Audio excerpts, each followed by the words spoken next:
ក្នុងពេលមួយឆ្នាំនៃ2025កន្លងទៅនេះតាមរយៈមូលនិធិ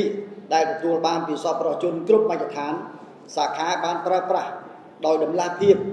ហើយពង្រឹងបាននូវភាពម្ចាស់ក្នុងកិច្ចប្រតិបត្តិការផ្តល់សេវាមនុស្សធម៌ដោយបានឆ្លើយតបភ្លាមទៅនឹងតម្រូវការជាក់ស្ដែងភាពងាយរងគ្រោះរបស់ប្រជាពលរដ្ឋគ្រប់ទីកន្លែងជាពិសេសប្រតិបត្តិការផ្តល់ស្បៀងផ្តល់សម្ភារៈ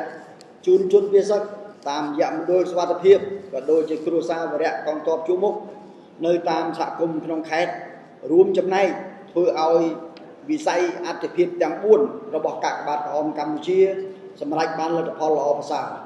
ជាបន្តបន្ទាប់ស្របតាមទិសស្លោកទីណាមានទុក្ខលំបាកទីនោះមានកាកបាទក្រហមកម្ពុជានិងគោលដៅយុទ្ធសាស្ត្រ2021-2030របស់កាកបាទក្រហមកម្ពុជាឆ្លៀតក្នុងឱកាសដ៏វិសេសវិសាលនេះដែរខ្ញុំបកណាខ្ញុំសូមថ្លែងអំណរគុណព្រះគុណនិងសូមអរគុណជាអនេកប្បការចំពោះព្រះអង្គព្រះមេគុណព្រះអនុគុណព្រះថេរានុថេរៈគ្រប់ព្រះអង្គឯកឧត្តមលោកជំទាវលោកអ្នកអង្គញាលោកស្រីនាងកញ្ញាសប្បុរសជនគ្រប់មជ្ឈដ្ឋានវិស័យឯកជនទាំងក្នុងនិងក្រៅខេត្តដែលមួយឆ្នាំនីមួយតែងតែស្ម័គ្រចិត្តបរិច្ចាគធនធានថវិកាគាំទ្រដល់សាខាកាកបាទក្រហមកម្ពុជាខេត្តកំពង់ចាមជាបន្តបន្ទាប់